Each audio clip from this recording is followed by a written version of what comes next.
अस्सलाम वालेकुम नाज़रीन इकराम, कुर्बानी के हवाले से 3-4 सवालात ऐसे हैं जो हर जहन को परेशान कर रहे हैं। मसलन एक सवाल ये किया जा रहा है कि एक घर की तरफ से कितनी कुर्बानियाँ होनी चाहिए। एक सवाल ये किया जा रहा है कि भैंस की कुर्बानी जायज़ है या नाजायज़ है। एक सवाल ये भी उठा दिया गया है कि कुर्बानी सिर्फ हाजियों पर फ़र्ज़ होती है, बाकी मुआशरे पर कुर्बानी नहीं होती। इस तरह के कुछ सवालात हैं जिनको मैं चाहता हूँ कि आज आपके सामने रख दूँ। नाज़रीन इकराम, सबसे पहली बात यह है कि कुर्बानी एक फैमिली की तरफ से एक काफ़ी है। सहाबी बयान करते हैं कि नबी सल्लल्लाहु अलैहि वसल्लम के दौर में एक घर की तरफ से, खा उसमें जितने भी उनके बेटे रहते हों, बेटियां रहती हों और वो अपना कमा भी रहे हों, लेकिन अगर वो एक ही चूल्हे से खाना खा रहे हैं, एक ही उनका बर्ची खाना है, सारे कमा के जितना मर्जी ला रहे हों, तो नबी अलैहिस्सलाम के दौर में एक घर की तरफ से एक कुर्बानी की जाती थी। और वो जो लफ्ज़ हैं वो भी बड़े काबिल गौर हैं कि हम एक बकरी की कुर्बानी करते थे। अब ये बकरी के लफ्ज़ पे आप गौर कीजिए कि हमारे यहाँ जो है ना कि बहुत शोहरत, रियाकारी, पूरे मोहल्ले में उसका तज़किरा करना और एक दूसरे से पूछना और नुमाइश करना, ये बड़ी अच्छी बातें हैं, नेक नीयती से हो रही होंगी, लेकिन इनके असरात भी हो रहे हैं कि फिर लोग मुआशरे में एक दूसरे को मुँह दिखाने के लिए, बरादरी में नाक ऊँची रखने के लिए भी इस तरह के जब काम करते हैं तो वो इखलास में कमी आ सकती है। तो ये जो बहुत महंगी कुर्बानियां, मैं इन पे भी तनकीद नहीं करता, अल्लाह इनका ज़ौक़ सलामत रखे, जो कर सकते हो बेस्ट जो है अल्लाह के रास्ते में पेश करना चाहिए। लेकिन अगर उससे मुआशरे में फ्रस्ट्रेशन पैदा हो रही है, गरीब अपना मुंह छुपाए फिर रहे हैं, तो फिर तरीका मेरे ख्याल में ये होना चाहिए कि महंगे तरीन जानवर खरीदने की बजाय आप हिस्से डालें, आप ज़्यादा जानवर खरीदें और गरीबों में भी बांट दें, ताकि कहीं ऐसा ना हो कि ये जो त्यौहार ईसार का था, कुर्बानी का था, अल्लाह से मोहब्बत का था, रियाकारी को तोड़ने का था और शैतान पर वार करने का था,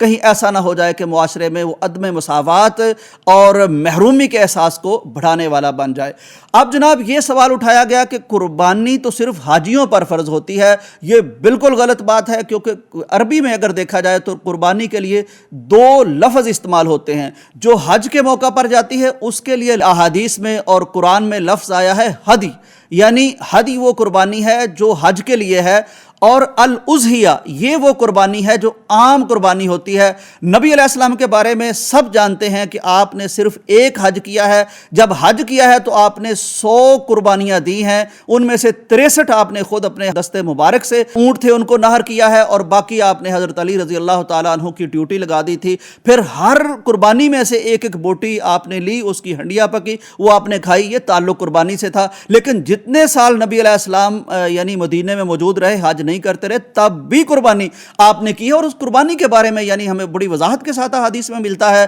कि नबी अलैहिस्सलाम की जो कुर्बानी होती थी वो अमला होती थी। अमला का मतलब होता है कि वो सफ़ेद भी होती थी, स्याह भी होती थी, बड़ी खूबसूरत होती थी, और ये सारी डिटेल्स यानी मिलती हैं। तो इसका मतलब है इवन हज के मौका पर जब आप थे उस वक्त आपने हदी यानी हज की कुर्बानी तो वो अलग की, लेकिन उम्महातुल मोमिनीन की तरफ से गाय भी कुर्बान की। तो हज के मौका पर भी दो अलग अलग कुर्बानियाँ वाज़े करती हैं कि कुर्बानी यानी हाजियों पर अलग है और तमाम उम्मत पर कुर्बानी अलग है। नाज़रीन, फिर यह बात की जाती है कि कुर्बानी के लिए निसाब होना चाहिए। कोई निसाब नहीं है कुर्बानी का, जो भी करना चाहे वो कुर्बानी कर सकता है। कर्ज लेकर कुर्बानी की जा सकती है, यानी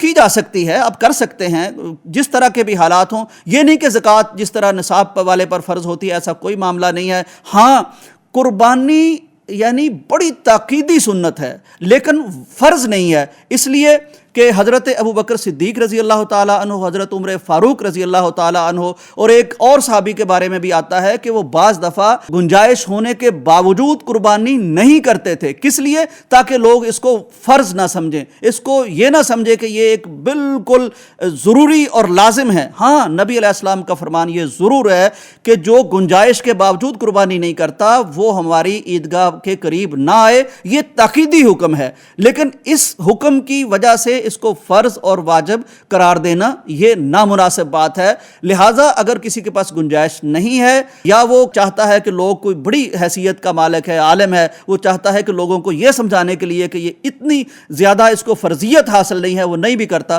تو کوئی بات نہیں ہے، یہ گنجائش بھی اس میں موجود ہے۔ ناظرین اکرام، ہر عید پر ایک مارکا آرا مسئلہ بھینس کی قربانی کا بنا لیا جاتا ہے، اس پہ بہت زیادہ بحث ہوتی ہے۔ جہاں تک ناظرین اکرام میں سٹڈی کر سکا ہوں اور میں نے اس کو دیکھا ہے، تو میں نے امام احمد بن حنبل رحمہ اللہ تعالیٰ کا ایک قول دیکھا ہے، امام شافعی رحمۃ اللہ علیہ کا قول دیکھا ہے۔ میں نے ان کے قول کے بعد مجھے اندازہ ہو گیا کہ اس معاملے میں شدت اختیار کرنا، دوسروں کو غلط کہنا، یہ بڑی بری بات ہے، کیونکہ امام احمد بن حنبل وہ ہیں جن کی کتاب مسند احمد دنیا کی حدیث کی سب سے بڑی کتاب ہے۔ امام احمد بن حنبل کو یعنی امام اہل سنت کہا جاتا ہے، سنت کے ساتھ اس قدر وابستگی اور پیار تھا امام احمد رحمہ اللہ تعالیٰ کو کہ قرآن کے مخلوق ہونے کے معاملے میں جو عباسی خلفاء تھے، 3-4 خلفاء کے کوڑے انہوں نے اپنی پیٹھ پر سہے ہیں، لیکن معمولی سا لفظ